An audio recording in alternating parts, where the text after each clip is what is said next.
Thank you so much, Mickey and Robin, both for welcoming us to your home. Thank you to Harmony, Alan, all of the hosts. You've been discovered. Thanks for emerging. Governor, it's a great honor to be in your company. And a big thank you to everybody for taking time to be here.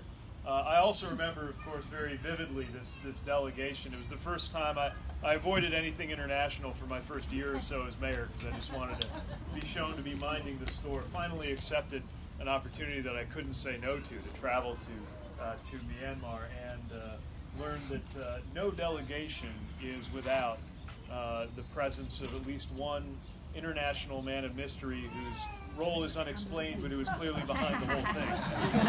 And that was Mickey. And it's great to be reunited in this context. And of course, a real something to reflect on over the years, that experience. Mickey's also promised not to disclose any of the photographs of us trying on various forms of national dress in order to ingratiate ourselves with the Burmese hosts. So thanks for that for now. Let me introduce Chasten, my husband, who's joining us as well. It's usually wisest just to introduce myself as the husband of Chasten if I want to be popular. Both of us have just been so moved to see the support we've had, to see people coming into backyards to talk about where our country is headed. All as briefly as possible, explain what we're doing and why, so that we can cover whatever you think is interesting to discuss as much as time allows. But I'm as surprised as anybody from the perspective of 6.5 years ago to find that this is how I'm spending the final year of my tenure as an Indiana mayor. But it's precisely because of the moment we're in, the ways, as Mickey said, that the world surprises us, that we're doing this. That we seem to be in a moment that has presented itself as a hinge point between eras in American history. That if it feels strange or chaotic or illegible, it is because we're, in my view, living on one of those blank pages in between chapters in the American story.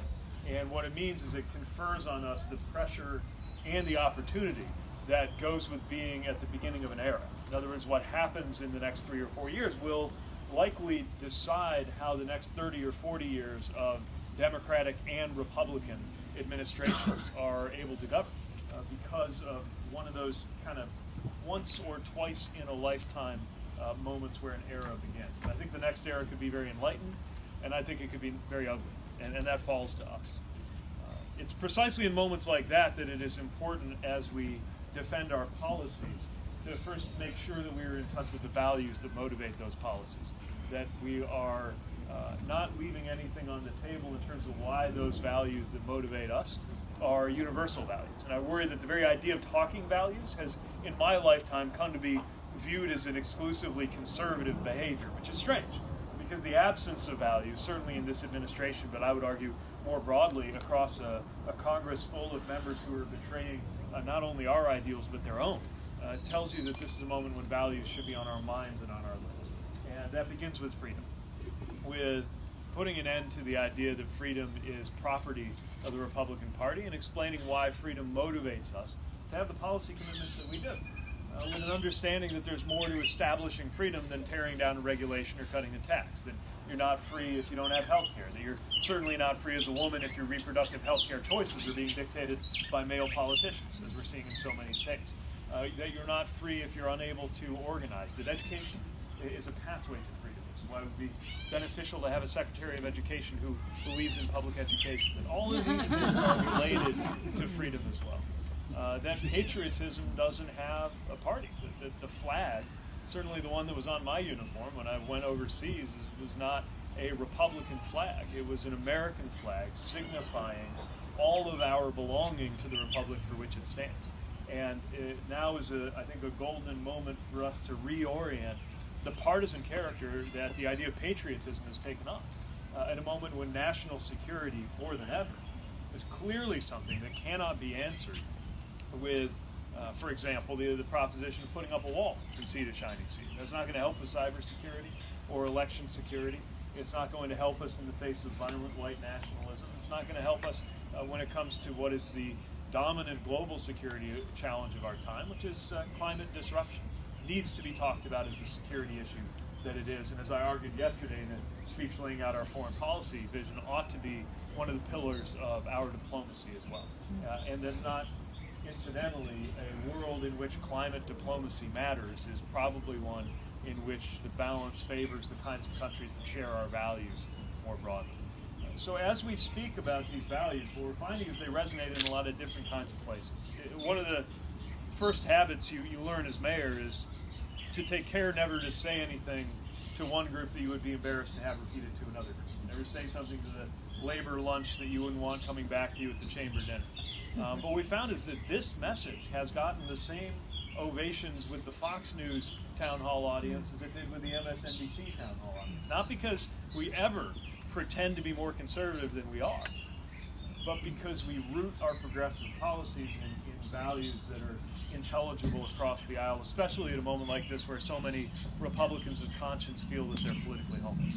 And in a moment like that, I think it is also helpful to have a different profile, to come from the local government environment that may well represent the level of our democracy still working best.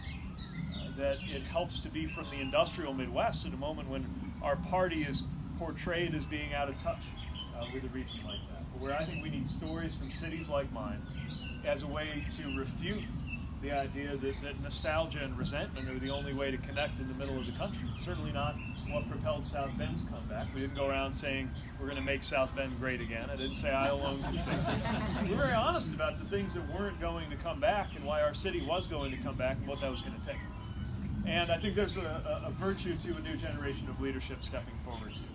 We're seeing it globally, from El Salvador to New Zealand. There's leaders being elected younger than I would be taking office, and it strikes me as the sort of trend America ought to be leading rather than catching up, if only because it allows us to put an exclamation point on the need for our policies to contemplate the long term. When we're making a good choice in 2020 or 2024, that it ought to be one that sets us up well for what the 2030s and 2040s and 2050s are going to look like. So that's the contour of our project, and the really gratifying thing is that we're finding it resonates. As I watch the faces rise and fall in crowds from rural Iowa to Washington and Virginia to South Carolina, our task is to get it out as widely as possible, as quickly as possible. That's why you don't see us in one place for very long, and that's why you see us really relying on support from supporters like you, ready to help us build out the ground game that it's going to take to actually capture the nomination. Our project started out with 4 people on staff when I announced the exploratory committee. We will be well over 100 in a matter of days as we deploy those early state teams that are going to deliver us the win. So I'm thankful to have that support. I'm very proud to be among you, and looking forward to taking questions or input from anybody here to talk about whatever's on your mind. Yes, sir. Can you talk a little bit about